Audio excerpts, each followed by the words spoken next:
We're going to be talking about, and specifically Taluna and Cloud Research. At Taluna, we combine device, behavior, and identity checks in real time to thoroughly vet every respondent. This holistic approach uses AI, artificial intelligence, human intelligence, but also user experience to spot fraud early and maintain a high level of data integrity. And now I'm going to hand it over to Laban, who's the Chief Research Officer at Cloud Research. Today, we're going to start by taking you behind the scenes to one of the biggest problems in the market research industry, which is survey fraud. Uh, Survey fraud is pretty much an ubiquitous problem in market research. And what what I'll show you today is some examples of actual fraud taking place. We'll look at the scale of fraud, who are the fraudsters, what are some of their telltale signs of fraud, and most importantly, we'll talk about how to identify fraud and also some of the cultural applications of these questions. So, online research is ubiquitous in our society. There are currently anywhere between 3 to 5 billion surveys being completed every year, and there are multiple industries where surveys are needed, anywhere between opinion polls, uh, medical research, academic research, and of course, market research. And all of these disciplines are subject to the effects of survey fraud. There have been many studies over the last couple of years that have tried to assess the scale of fraud in the industry. One of these studies, conducted by Case, a fairly large-scale study that looked at four separate data providers, and they looked at how much fraud there is on these platforms. And what they found was that on most platforms, it's about 30%, but it can go as high as 40%. And this is pretty consistent across many studies that have been done over the last 5 years. At Cloud Research, we conduct our own fraud tracker. Every quarter, we look at data quality on multiple different platforms. And these are the results from our most recent one, where there are three very commonly used data providers, and the rate of fraud ranges between 18% and 33% in our most recent study. So basically, the most common number is about 30%, but it could range anywhere between like 18% to 40%. Sometimes it's more. It's almost never less than 20%. And the uh, the question is, uh, where's all this fraud coming from? If we think about the scale, 3 billion surveys, and the 30% of it is fraud. We're talking about 1 billion fraudulent surveys. So in order to catch fraud, we need to understand where it's coming from. And a lot of people, when they think about fraud, they naturally think about bots. And bots are a problem, but overwhelmingly, what we found is that it's actually human beings, real people, actually clicking on surveys, going through surveys. And yes, there's a billion surveys being completed by real people all over the world. There are these cottage industries where people participate in these kinds of fraudulent activities that I'll show you in a minute. So one of the ways that we know that it's real people and not bots is we actually talk to fraudsters. And the way we do that is with these fraud trackers. Once we identify fraudulent participants, we just follow up with them. We reach out to them and say, hey, we're going to pay you $30. Jump on a Zoom call with us and talk to us. Take a survey while you actually are being recorded on a Zoom session.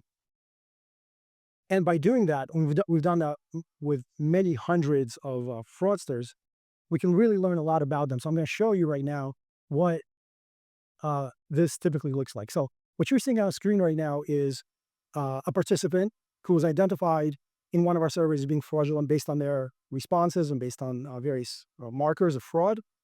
We reached out to this person. We said, hey, here's a link to a Zoom interview. if you'd like to be on a Zoom interview, please jump on.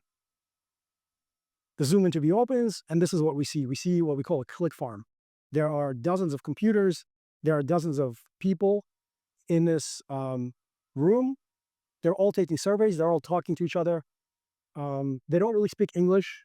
They're using all kinds of software to make it seem like they're in the United States, because this survey is only open to people in the United States. They're using all kinds of software to make it appear as though they are in a country where they're not. And the most revealing thing about these people is, once they actually start the survey, and this is what you're seeing right now, the way that they respond is very important. It's very critical, because they don't randomly respond to questions. First of all, most of them don't really even understand the questions because they don't really speak English. But it's not random responding. What they do is they have this tendency, and here I'll show you a couple of examples. They have a tendency to just say yes to almost everything. So, for example, here, what you can see is this participant, we included a question about, did you recently purchase a home in McMullen, Alabama? Now, McMullen, Alabama has a population of 29 people. But these fraudsters will say yes. And in fact, in our survey of 2,500 people, there were 417 people who said that they have recently purchased a home in this town that only has 29 people in it. And there are lots of other examples. So this is just this person actually going through the survey. And what you can see, and this is going very, very quickly, what you can see is that there's basically just indiscriminately saying yes to everything. Do you live in a fictitious town? Yes. Do you own a Tesla? Yes. Have you purchased a particular product? Yes. So overall, there's this overwhelming yay saying, we call it a yay saying tendency. And what this does is this is really the biggest threat to market research, because what it does is that it creates illusory effects. It makes it seem like products that nobody likes are actually being used all the time, and that people like them. Here's an example. This was presented by Tia Maurer at Quirks, New York, a couple of years ago.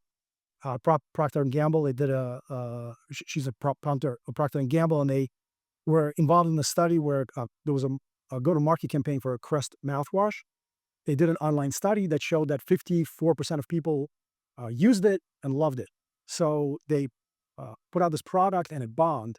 So they went back to the drawing board, did the study in person. It turns out it wasn't 54%, it was 24%. So where's that 30% discrepancy comes from? This is where it comes from. It comes from fraudulent participants who are just saying yes to everything. Did you use this mouthwash? Yes. Did you like it? Yes. It's just an overwhelming positivity bias. And so this is a real challenge to the industry, meaning that if we don't remove these people from studies, then all of our results are potentially extremely biased. There are other I actually have hundreds of examples of studies, both in the industry, market research industry, corporate research, and academic research, where papers were published that were later had to be retracted just because of the effect of online fraud. So what do we do about fraud? How do we catch fraud? So as I said earlier, most people, when they think about fraud, they identify it with bots. And so for that reason, there are technological tools that people use that look at things like IP deduplication, fingerprinting, geolocation tracking. This is kind of ubiquitous in the industry. And this is a really, really important critical layer for removing fraud. But by itself is not enough. We also need what we refer to as behavioral measures. And behavioral measures go beyond just the tech. They actually look at what people are doing, what people are saying prior to the survey. Are people yay-sayers, right? Because the reason that people are yay-sayers, it's not random. It's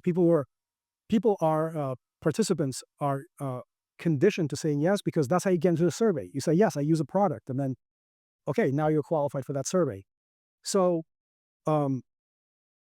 behavioral measures look at people's actual behavior in addition to the tech that participants are using in order to identify fraud. And so the product, the cloud research that we developed and that we partnered with Taluna is Sentry. And so the Sentry is about a half a minute interview that occurs before a survey, and it looks at a combination of behavioral and tech measures and routes participants out of the survey when fraud is detected. And let me just give you a quick look at what that looks like. So this is a Sentry session before an interview. Notice immediately, this is an actual participant going through it. Are you, do you reside in a particular town that doesn't exist? It's automatically translated, right? So people are using translation devices here. Write a few, an open end, right? In a few words, something about last thing you remember cooking. Immediately, it's translated to a different language. You wait a couple of seconds, and then you'll see what happens in a second. Um, you'll see the person is going to start typing,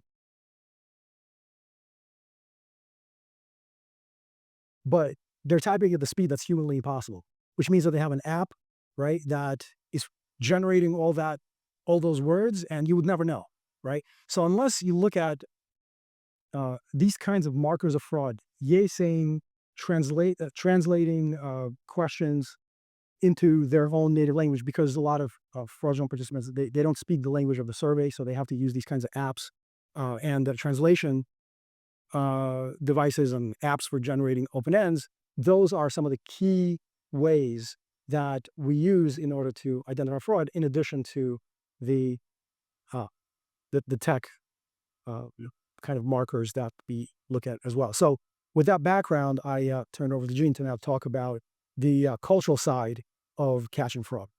So here's the quality considerations or cultural considerations in quality screening. So why is it important to screen out fraudulent respondents? So one is the bias factor. They're going to skew your KPIs.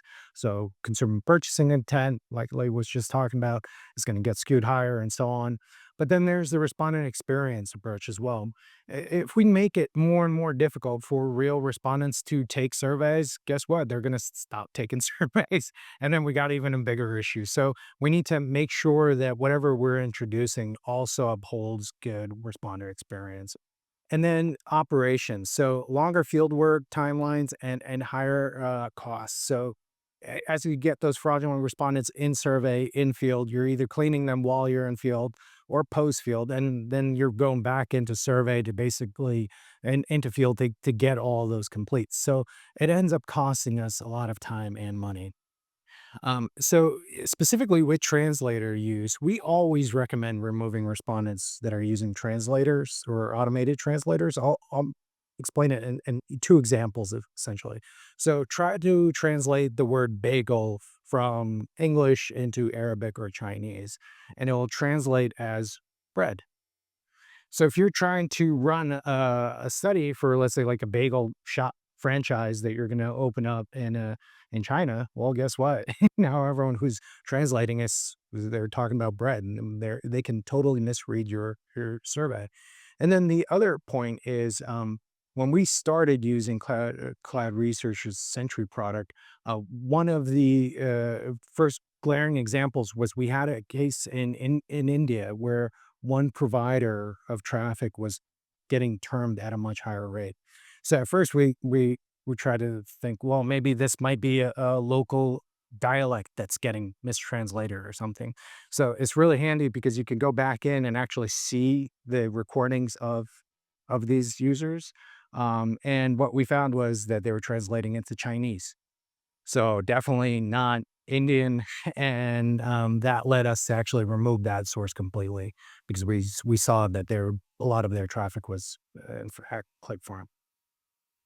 But there's a question: do we just prevent these respondents from entering the survey, or do we outright block them from ever trying to take surveys on our platforms? Yeah, there's a cultural factor to it as well. So the data that we're showing here was collected between September 2024 and October 2024, and it only includes markets where we've at least ran 500 checks. So we have a sample size here. But what we found was we found markets that stand out. So Jordan, United Arab Emirates, Bosnia and Herzegovina, and Qatar all stood out with much higher translation rates than globally. So we looked into that a little bit to figure out why some markets might have more auto translation. For example, in Jordan, one third of the population is an international migrant, according to UN data or World Health Organization data. In Qatar, 95% of the labor force is migrant. In UAE, it's around 90%. So all of these markets have a high percentage of migrants within their market. And if you're launching a product in those markets, but not considering the migrant populations of those markets, you are not getting in that rep, Sam.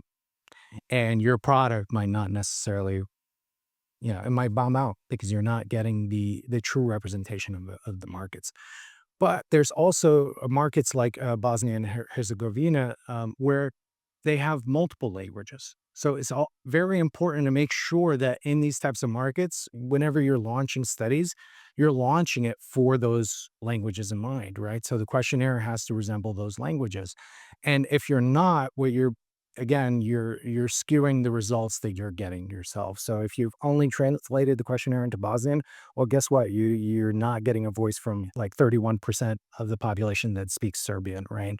And around 15% that speaks Croatian. So it's important to keep that in mind. And then extreme bias, as Lee was talking about, is if an effective means of generally detecting fraudulent traffic. But there's still cultural aspects here as well that we need to look into. So this is again, we looked at index quality flags on extreme bias specifically, like answering to never yes questions. So like if we ask a question, do you know the names of all the museums in the whole world? And you answer yes, you'll get flagged as somebody who's extremely biased. And specifically, though, in these markets, you'll see that there's other standouts. So Kenya, Indonesia are standouts, but also Honduras and the Philippines, where we're seeing higher than global average failures for these types of things, for extreme bias. So it's important to note that different cultures actually respond in different ways. So there are some cultures where um, responding in non-affirmative ways can be seen as losing face, like you don't know what you're talking about. So somebody will in those cultures you will generally get more polarizing responses. And then another thing, for example, in Indonesia and Kenya specifically, these markets are high context communicators. They give negative feedback indirectly, so they don't say anything negative to you directly, and they have a high confrontation for avoidance. And basically, what that means is in these markets, you're gonna get responses that are generally more positive. And as a researcher, you need to be able to take that data as well as having all this overall data on these markets to be able to interpret what does that mean for actually for purchasing intent, especially when you compare it to other markets like the US. And then this is another fun one, IP geolocation. So about every month, I'll get one client that tries to geolocate using an IP address respondents down to a city level in the US. And you'll see that even according to the people that are providing these data, companies like MaxMind and so on, they say that the data is only 50 to 75% accurate on the city level in the US. And that's because in the US, our cell phone towers, they use IP addresses as well. Those are dynamically allocated to meet commuter demands. So as we're all driving into work in LA and New York or driving back home, those IP addresses shift from all over the country to be able to facilitate that. In the US, though, we're actually really well off. We have on average 3.6 IP addresses, IPv4, for every person. So we're pretty good. But in China, you have zero point 0.3, which means that the Chinese market has basically created a leasing market for IP addresses where they swap them all over the country. So if you're trying to geolocate, even on the regional level in China, it's not going to be it's basically meaningless data. You're doing something that's impossible at that point with an IP address. So, top tips for cross culture quality screening. One is if you have local colleagues, if you have local researchers, always get their feedback on in these questionnaires. They can identify some of those potential challenges with quality checks, some of the differences that might occur. It's also very important to benchmark your data, not just on the project level, but on the culture level, as well as category levels as well, to make sure you understand what are your quality rejections for each one of these categories. Device checks, like I mentioned, IP geolocation does not yield accurate results. Please stop using them for city and regional locations. It doesn't work, especially in different markets. And translators, they are a legitimate there's a legitimate use for fraud, right? For fraud detection, but it will also show you where your potential which markets you're not translating the questionnaire into the correct languages, where you're not taking into account migrant population percentages or multiple languages. And then for behavior checks, when you're designing trap questions, be mindful that of these cultural differences, of the same face, how to handle admitting not knowing something is different based on different cultures. So make sure that your trap questions are also geared for the correct culture. And then remember to localize your checks. So a really cool example for this is we have a quality benchmark, and one of the options there we have different movies that franchises that everyone has pretty much heard about them, and we throw in like a fake movie franchise. We make one up, and one of them we called Rock, and we're like, "There's no way there's a movie called Rock." Like, we searched in the US, there wasn't anything, but then when we looked at the UK, there was. So, just make sure that one quality question in one market might not necessarily bring the same results in another market. And then identity checks. So, there's consider sense of privacy. There's different privacy, comfort levels globally. So, for example, markets like Germany are much more privacy conscious than other markets, and you might wanna, just somebody that's not, uploading an ID or giving you some sort of private information, don't always interpret that as 100% fraud. Interpret this as it might be potentially fraud, but also there's other reasons for it. Maybe they don't trust you and they don't even know what company this is. They got routed from some other place. They don't even know who you are, and they're not willing to give you that PII. So that's important to keep in mind as well. And now we've gotten to the point of our session where we open it up for Q&A. Huh? So for the APAC region or specifically China, is there occurrences in your data sets where individuals you may have duplicate IP addresses in the same data set because of the brokering model? I'm just going to repeat it just so everyone hears. It's basically about duplicate IPs in China because they're leasing their IP addresses. Would you tend to see more of them in China or a market like China? Yes, you would tend to see more. What we try to do is we still try to prevent them from completing or starting the survey, just because it's still good practice, even though yes, it can be leased and somebody else can be using it. We tend to make sure that they don't get back into the survey. The IK address line, to take a step further, is there any issues with utilizing the relevant ID as a quality control flag metric? Because one of the things relevant ID does is looks for a duplicate IP address to flag potential fraudsters. Yeah. Like I mentioned, duplicate IP addresses could potentially be fraudulent, but it all depends on the market. And for example, like we're talking about China, but the same thing occurs for the US. We're routing IP addresses for mobile connections all over the country. So you're bound to see more duplicates for cellular connections than other ISPs. Yeah, I guess I would add that if you're gonna uh, remove people just based on duplicate IP addresses, you're gonna get a lot of false positives. So that should be used as a marker in combination with other markers of fraud, but that as a single marker is not particularly effective, and there's also a lot of false positives. On the geolocation, is it's relatively good though at making sure you're in the right country, even if it's terrible for figuring out the city or region? For the most part, there is inaccuracies though with that as well. We found certain U.S. IP addresses that were leased out to countries and or ISPs in like Nepal and Bangladesh, but never flagged with registrations as being leased out to those flags.